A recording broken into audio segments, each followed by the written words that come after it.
ঈমান, সাধনার ঈমান, অন্যায়কে প্রতিরোধ করার ঈমান, অসত্যকে প্রতিহত করার ঈমান, ইসলামী শিক্ষা সংস্কৃতিকে বিস্তৃত করার, সম্প্রসারিত করার প্রত্যয়যুক্ত ঈমান, এই ঈমান নিয়ে আমরা বলতে চাই।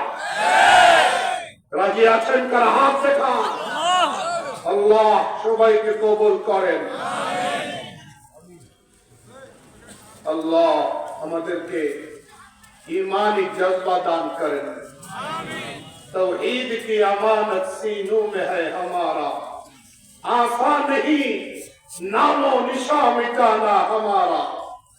बातिल से दबने वाले आए आसमां नहीं, हम 100 बार कर चुका तू इंतहा हमारा।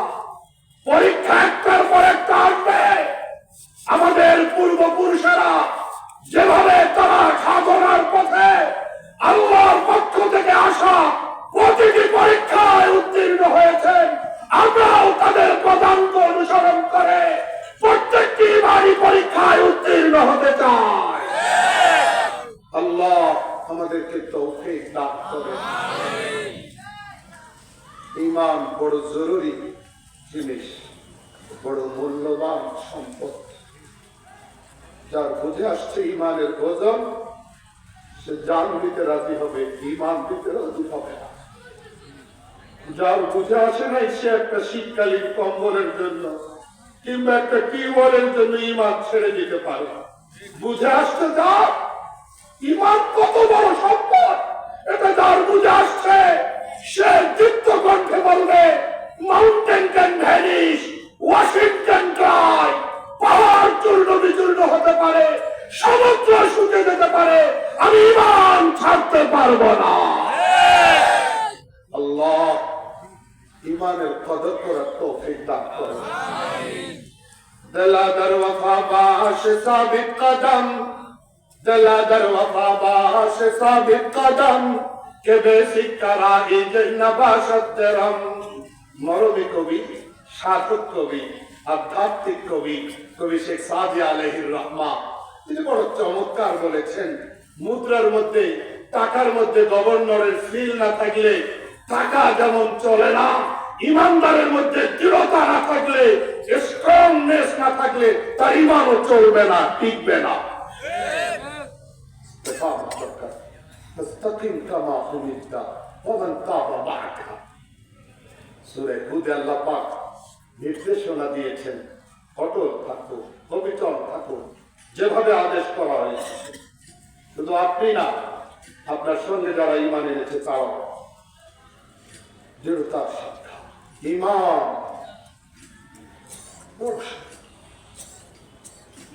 রাস্তা কুসুমাস্তীর্ণ নয়, কণ্টকাকীর্ণ। ফুল বিছানো রাস্তা না, কাঁটা বিছানো রাস্তা। কি বলেন আপনারা? ঈমানের রাস্তা কি ফুল বিছানো রাস্তা, কুসুমাস্তীর্ণ না, কণ্টকাকীর্ণ রাস্তা, পাড়ি দিতে হবে। सख्ती राह से न डर, हाय के हिम्मत तो जरा कर। सख्ती राह से न डर, हाय के हिम्मत तो जरा कर। गामज़न होना है मुश्किल, रास्ता मुश्किल नहीं।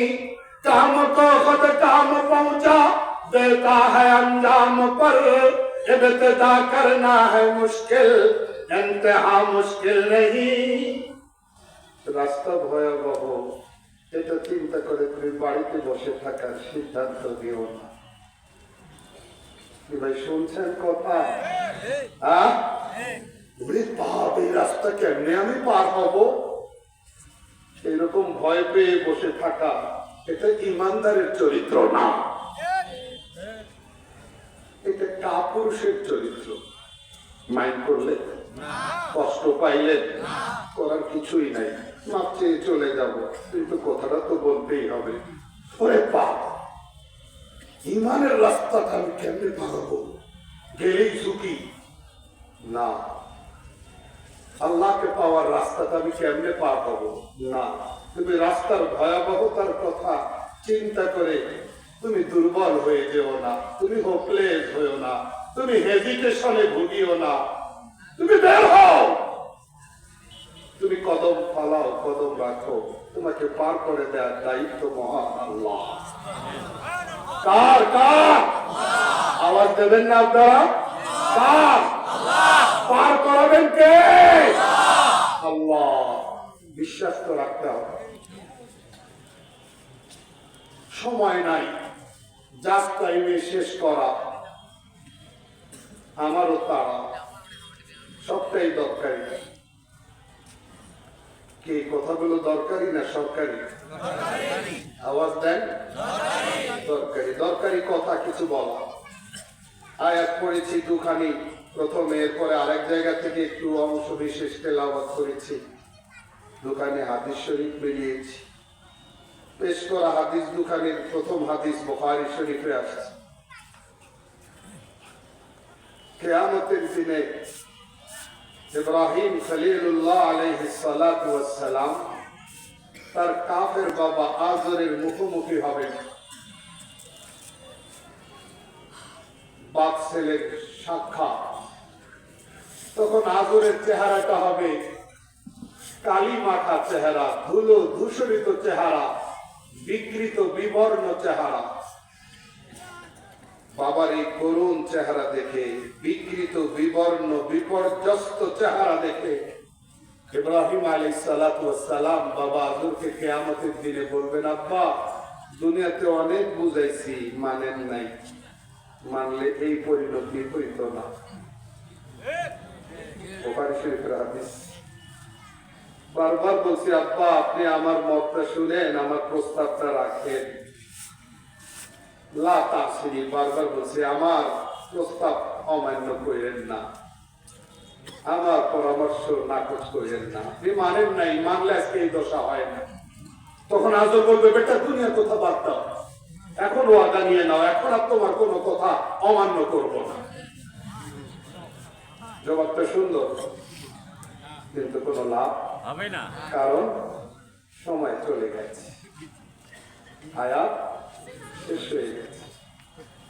সাপও সোজা হয় কিন্তু মরার আগে না, পরে। হ্যাঁ, কাগাইছে বন্ধু সাপের বুঝায় দোস্ত সোজা হইয়া চলো। মইরা যাওয়ার পরে সাপ রাস্তায় সোজা হয়ে শুয়ে আছে। সবাই কাক বন্ধু এসে কয়, জীবন থেকে এত কাউন্সিলিং করলাম, এত বুঝাইলাম, তুমি কোনোদিন আমার বুঝ মানলাম, এখন সোজা হয়ে গেছি।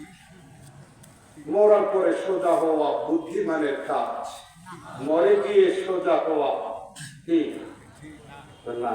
তারাই আসল শ্রোতা, তাদের মনোযোগ আছে। ধন্যবাদ আপনাদেরকে। মরার আগে সোজা হওয়া বুদ্ধিমানের কাজ, মরে গিয়ে সোজা হওয়া সেই সোজা তো লাশ। আজরও সোজা হয়েছে। সমস্ত বেঈমান টপ টু বটম সবাই সোজা হবে। না হলে কোরআনে আয়াত আসলো কেন, রব্বানা আখরিজনা না'মাল সালিহান গায়রাল্লাযী কুননা না'মাল।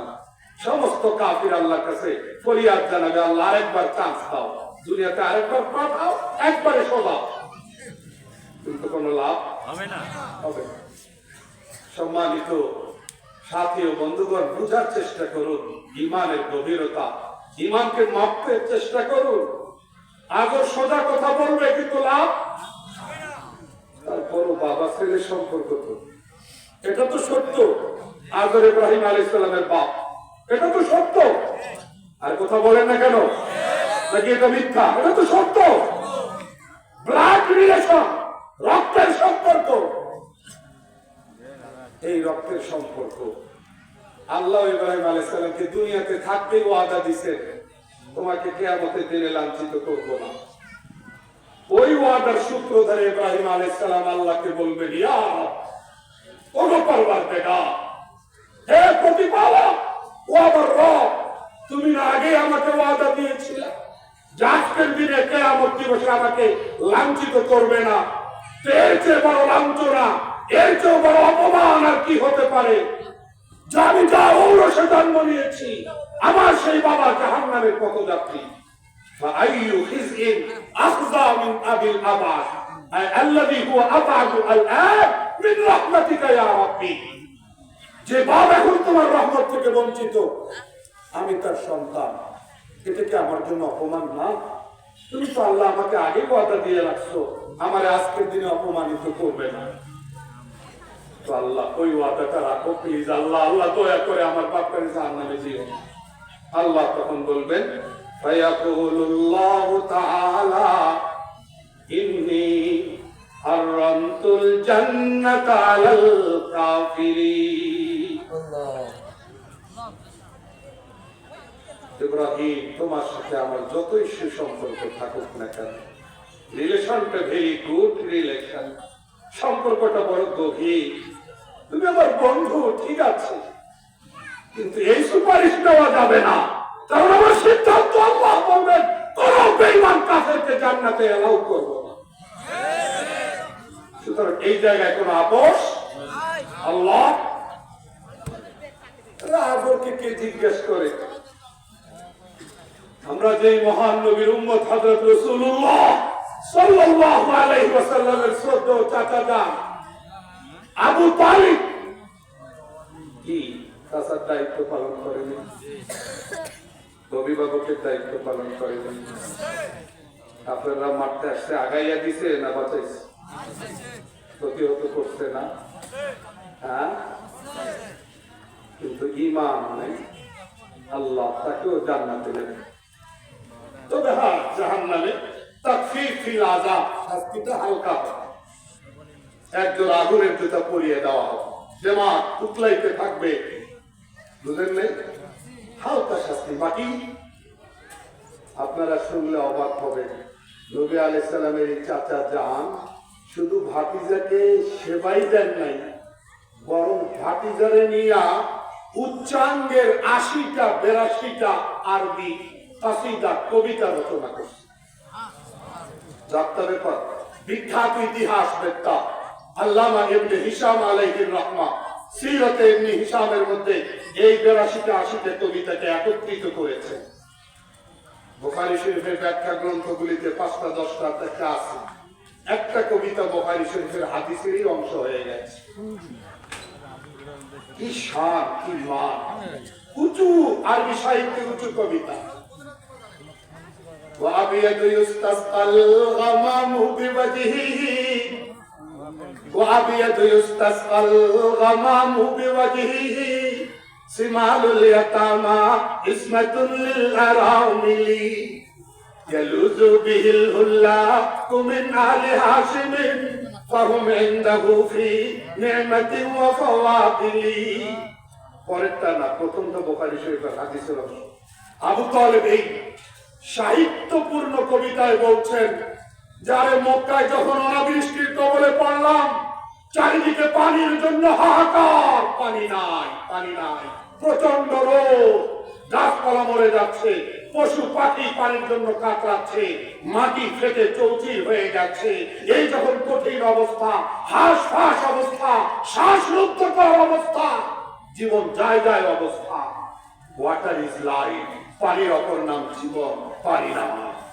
প্রচন্ড রোদ বাধ্য হয়ে ভাতিজাকে পাশে নিয়া এক জায়গায় জড়ো হইয়া আসমানওয়ালার কাছে দাবি জানাইলাম আল্লাহ এই ভাতিজার চেহারা রুসিলা একটু বৃষ্টি দাও ওই চেহারা ওর চেহারা রুসিলা একটু বৃষ্টি চাই সাথে সাথে বৃষ্টি নামা শুরু আমরা কার উপর যার চেহারার দোহাই দিয়া কাফেররাও বৃষ্টি চেয়েছে তো আল্লাহ তাদেরকে মাহরুম করেন নাই আমরা কার উপর দুর্ভাগ্য আমাদের আমরা আমাদের স্ট্যাটাস বুঝলাম না আমাদের পরিচয়ের রহস্য বুঝলাম না ऐसा इतना बड़ा मकाम वाला नबी की उम्मत का এত বড় মর্যাদা वाला পয়গম্বরের উম্মত وابيض يستسقى الغمام بوجهه سمال اليتامى عصمة للأرامل আমার ভাতিজার চেহারাটাই তো ওই রকম এমন চেহারা নিয়ে দুনিয়াতে আসছে যে ইউস্তাসকাল গামামু বিওয়াজহিহি আর ইউস্তাসকাল মাতারু বিওয়াজহিহি যার চেহারা উসিলা দিয়া বৃষ্টি চাওয়া হয় বারানে রহমত রহমতের বৃষ্টির দরখাস্ত করা হয় আর সাথে সাথে দরখাস্ত পূরণ হয়ে যায় সুবহানাল্লাহ আমার ভাতিজা 8-10টা কচি বাচ্চার মতো না, আর 100টা বাচ্চার মতো না, তার চেহারাই আলাদা। ইতিমদের আশ্রয়স্থল, বিধবাদের আশ্রয়স্থল। আজকের দুনিয়া মহানবী হযরত মুহাম্মদুর রাসূলুল্লাহ সাল্লাল্লাহু আলাইহি ওয়াসাল্লামের চরিত্রে উগ্রতার কালিমারে বধ করতে চাও, তাকে সন্ত্রাসের অভিযোগে অভিযুক্ত করতে চাও, লজ্জা লাগে না? নবীজির চাচা আম্মে মুহতারাম আবু তালেবের বর্ণনা দেখো, তিনি বলছেন তিনি বিধবাদের আশ্রয়স্থল, দুস্থদের আশ্রয়স্থল, ইতিমদের আশ্রয়স্থল। যে মানুষটা দুস্থ মানবতার আশ্রয় দেন, যে মানুষটা ইতিমদেরকে শেল্টার দেন, যে মানুষটা বিধবাদেরকে শেল্টার দেন, দুনিয়ার দুঃখী মানুষের জন্য ঝাঁপিয়ে পড়েন, সেই মানুষটা কোন উগ্রতার মেসেজ নিয়ে দুনিয়াতে আসতে পারে? আওয়াজ চাই। যারা এরকম উগ্রতার অভিযোগ দায়ের করে, যারা এরকম অসত্য কথা বলে, তারা মূলত আল্লাহর নবীর দুশমন না, তারা মানবতারও দুশমন, তারা সভ্যতারও দুশমন। সন্দেহ আছে? ইসলামের উপরে কোনো দাগ নাই, আল্লাহ রাসূলের চরিত্রে কোনো দাগ রাখার মতো কোনো কিছু নাই। কে আছে? আছে? যারা কাটা বিছায় কষ্ট দেওয়ার জন্য, তারা অসুস্থ হইয়া কাটা বিছায় না, খবর পাইয়া তাদেরকে আল্লাহ রাসূল দেখতে যায়। যারা পাথর মাইরা রক্তাক্ত করে, তাদের জন্য হাত উঠাইয়া দোয়া করে, আল্লাহ হেদায়েত দাও। তারা বুঝে না, তারা আমার কওম। নবীজি গেলেন দাওয়াত দিতে, পাথর মাইরা রক্তাক্ত করে দেন। হুশ ফিরে আসার পরে জিবরাইল আলাইহিস সালাম এসে বলে, অর্ডার দেন, হুকুম দেন, অনুমতি দেন, পুরো তায়েফ জনপদকে উপরে তুলে ঠাস করে ফেলে দিয়ে একবারে নিস্তনাবুদ নিশ্চিহ্ন করে দেবে। নবী আলাইহিস সালাম বলছিলেন, ঠিক আছে ঠিক আছে দিয়ে দাও। বলছিলেন কি? বলছিলেন না, উল্টা বলছেন, আল্লাহুম্মা ইহদিল কওমি ফাইন্নাহুম লা ইয়ালামুন। আল্লাহ আমার কওমকে, আমার লোকদেরকে হেদায়েত দাও, কারণ তারা বুঝে না, যার কারণে কষ্ট। के राह में कांटे जिसने बिछाए, डाली दी पत्थर बरसाए। राह में कांटे जिसने बिछाए, डाली दी पत्थर बरसाए। उस पर छिड़की प्यार की शबनम, उस पर छिड़की प्यार की शबनम, हुस्ने सरापा खैरे मुजस्सम। যারা রাস্তায় কাটা বিছায়, যারা দেহ মোবারকে পাথর নিক্ষেপ করে, তাদেরকে তিনি বিনিময়ে পাথর মারেন না, তাদের জন্য কাটা বিছেন না, তাদেরকে ভালোবাসার পাপড়ি ছিটান। তার উম্মত। সুতরাং শান্তি সম্প্রীতি প্রতিষ্ঠায় আমাদের দৃষ্টান্ত অনন্য, অসাধারণ। মুহাম্মদুর রাসূলুল্লাহ সাল্লাল্লাহু আলাইহি সাল্লাম দুশমনদের সঙ্গে যে গুড বিহেভ করেছেন, ভালো আচরণ করেছেন, ইতিহাসে তার নজির। কোন লিডার, কোন নেতা, কোন রাজা পৃথিবীতে এই দৃষ্টান্ত উপস্থাপন করতে পারেনি, যদি আল্লাহ রাসূল সাল্লাল্লাহু আলাইহি ওয়াসাল্লাম করতেন। তাই ফুটে উঠছে আবু তালেবের শের আর কবিতা। সেই সুন্দর কবিতার লেখাও আবু তালেব জাহান্নামী। বোঝা গেল ভাষণ সুন্দর হইলে ইমানদার হওয়া যায় না। বোঝা গেল কবিতা লিখলে কারো সামনে ইমানদার হওয়া যায় না। বোঝা গেল সুন্দর সুন্দর আমি কথা বলতেছি, মানে এটা আমার জান্নাতি হওয়ার দলিল না। সারা বাংলাদেশে সফর করি, কথা বলি, এটা আমাদের নাজাতের দলিল না। মরার পরে আল্লাহ ইমানদার হিসাবে কবুল করবেন, ওইটাই মুক্তি, ওইটাই শান্তি। আল্লাহ যেন বেঈমান করিয়া না মারে, আল্লাহ যেন ঈমানের হাতে পৌঁছে। যে ঈমান নসিব না হওয়ার কারণে ইব্রাহিম আলাইহিস সালামের মতো পয়গম্বরের সুপারিশও তার বাবার ব্যাপারে আল্লাহ কবুল করেন না, সেই ঈমান নিয়েই যেন আমরা আল্লাহর কাছে যাইতে পারি। ইব্রাহিম আলাইহিস সালাম কি এইরকম নবী? আমার ভাইরা জবাব দেন যে কোরআনে কি তার নাম একবার দুইবার আসছে? প্রায় 61-62 বার। যিনি কাবার ইতিহাসের সাথে মিশে আছেন, যিনি হজের ইতিহাসের সাথে মিশে আছেন, যিনি কুরবানির ইতিহাসের সাথে মিশে আছেন, যিনি আল্লাহর দেওয়া প্রত্যেকটা পরীক্ষায় 100 নম্বর পেয়ে উত্তীর্ণ হওয়া পয়গম্বর, যিনি আল্লাহর বন্ধু, কারো সুপারিশ চলে না আল্লাহর কাছে। বুঝছেন কিছু? ইব্রাহিম আলাইহিস সালাম কেমন ছিলেন? चमन का रंगो तूने बदला ऐ मौसमे खजा, चमन का रंगो तूने बदला ऐ मौसमे खजा, न हमने शाख गुल छोड़ी न हमने आशिया छोड़ा, न हमने शाख गुल छोड़ी न हमने आशिया छोड़ा। हेमंतकाल পাখি হেমন্তকালকে ডাক দেয় পাখিরা, বাগানের পাখিরা হেমন্তকালকে ডাক দিয়ে বলে, ওরে হেমন্তকাল বাতাস তো দিলা, আল্লাহ বাতাস চালাইয়া প্রত্যেকটা গাছকে পাতা শূন্য করে দিলা, ভালো কথা, আমাদের বাসাগুলোও ফালাই দিলা। আমরা সে ছোট্ট পাখি জগৎ গাছের ঠালে বাসা বানাইছিলাম বসবাস করার জন্য, আমাদের বানানো বাসাগুলোও ফেলে দিলা। মনে রাখো ও হেমন্তকাল, মনে রাখো, তুমি তুমি পাতা ফালাইতে পারছো, আমাদের থাকার ঘর বাসাগুলাকে ফালাইতে পারছো, কিন্তু গাছের সাথে আর বাগানের সাথে আমাদের প্রেম আর ভালোবাসা, এটাতে কিন্তু মোটেও চির ধরাইতে পারো না। বুঝেন নাই? হুকুম করছেন যে বাতাস দিছো, পাতা পড়ছে, বাসাও পড়ে গেছে, কিন্তু বাগানের সাথে আমাদের প্রেম নষ্ট করতে পারো নাই। ইব্রাহিম আলাইহিস সালাম ছিলেন এই বাস্তবতার প্রতীক ছবি, এই বাস্তবতার প্রতীক। টর্নেডো আসছে, সাইক্লোন আসছে, ভূমিকম্প আসছে, একটার পর একটা বৃষ্টির মতো তার একত্ববাদের সেই মতাদর্শের উপরে আঘাত আসছে, কখনো পরিবার থেকে, কখনো রাষ্ট্র থেকে, কখনো অগ্নিকুণ্ডে নিক্ষিপ্ত হয়, কিন্তু তিনি আল্লাহর প্রেম ছাড়েন নাই। ছেড়েছেন? মুহূর্তের জন্য ছেড়েছেন? আগুনে পড়ার পরে হাসবি আল্লাহ, হাসবি আল্লাহ, আল্লাহ যথেষ্ট, আল্লাহ যথেষ্ট।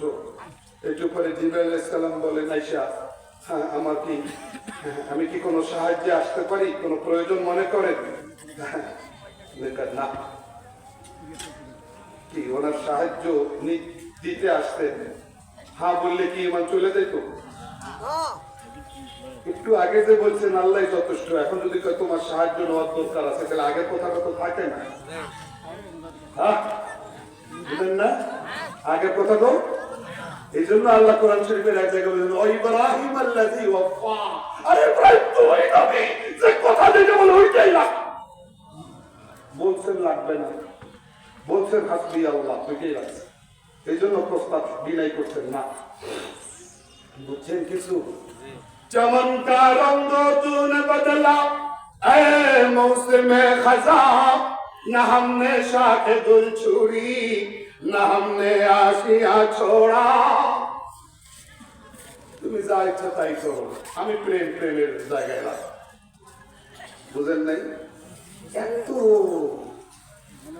এত মর্যাদাবান পয়গম্বর বাবার জন্য, বেঈমান বাবার জন্য আপনি করবেন লাভ হবে না। নূহ আলাইহিস সালামের ছেলে কেনানের একই পরিণতি, লূত আলাইহিস সালামের স্ত্রী, নূহ আলাইহিস সালামের স্ত্রী, তাদেরও একই পরিণতি। বোঝা গেল যে আত্মীয়তার সাথে ঈমান নাই, ওই আত্মীয়তা যত বড়ই হোক না কেন লাভ নাই। জোরে জোরে জোরে, যে আত্মীয়তা ঈমান নাই, ওই আত্মীয়তা যত বড়ই হোক লাভ নাই। তাহলে আমি অমুক, আমি প্রিন্স, আমি রাজপুত্র, আমি অমুক দেশের রাষ্ট্রপ্রধান, পাওয়ারলেস, কোন লাভ নাই, কোন লাভ। পাওয়ারওয়ালা একমাত্র কে? যাদের পাওয়ার দেখতেছি চোখ দিয়ে ভুল দেখতেছি, চামড়ার চোখ দিয়ে তাদের পাওয়ার দেখতেছি, দৃষ্টি দিয়ে দেখলে প্রমাণিত হবে তাদের পাওয়ার নাই। যাদের পাওয়ার দেখতেছি তারা কি চন্দ্র সূর্য চালায়? তারা কি বৃষ্টি বাদল নাজিল করে? যাদের পাওয়ার দেখতেছি তারা কি রাত্র দিনের আবর্তন বিবর্তন ঘটায়? তাদের কথা কি আকাশ বাতাস শুনে? তাদের পাওয়ার কিসের আবার? পাওয়ারওয়ালা তো তিনি, যিনি আব্রাহাকে আবাবিল দিয়ে শেষ করে দেয়।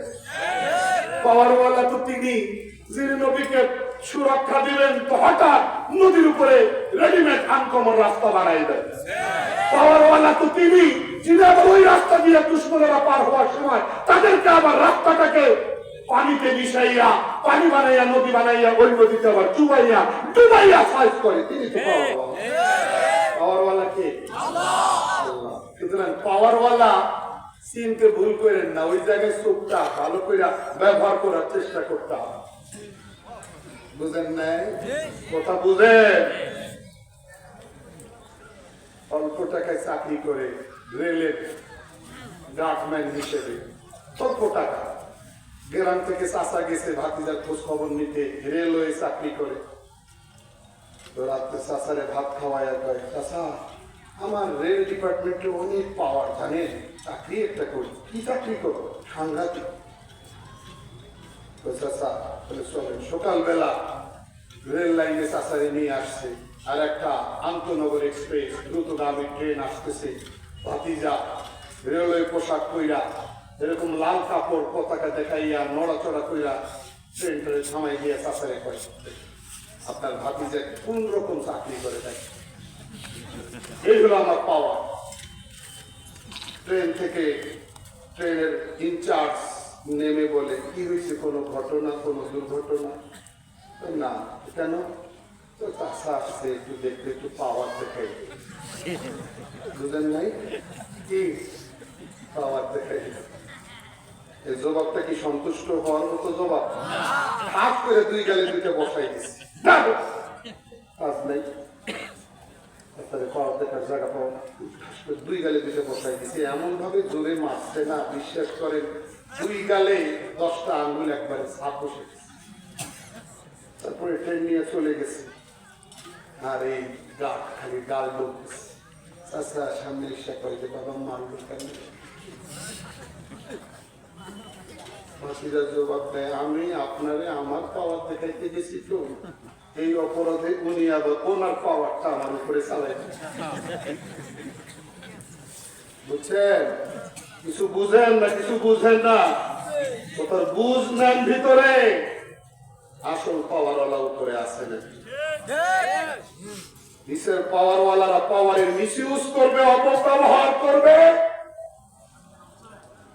মানুষকে ঈমান আর ইসলাম থেকে সরাবার কোন মিশনে ব্যস্ত হবে, একটু উপরে পাওয়ার আছে। মুহতারাম হাজিরিন, ঈমানের জায়গাটাতে বড় শক্ত বুঝা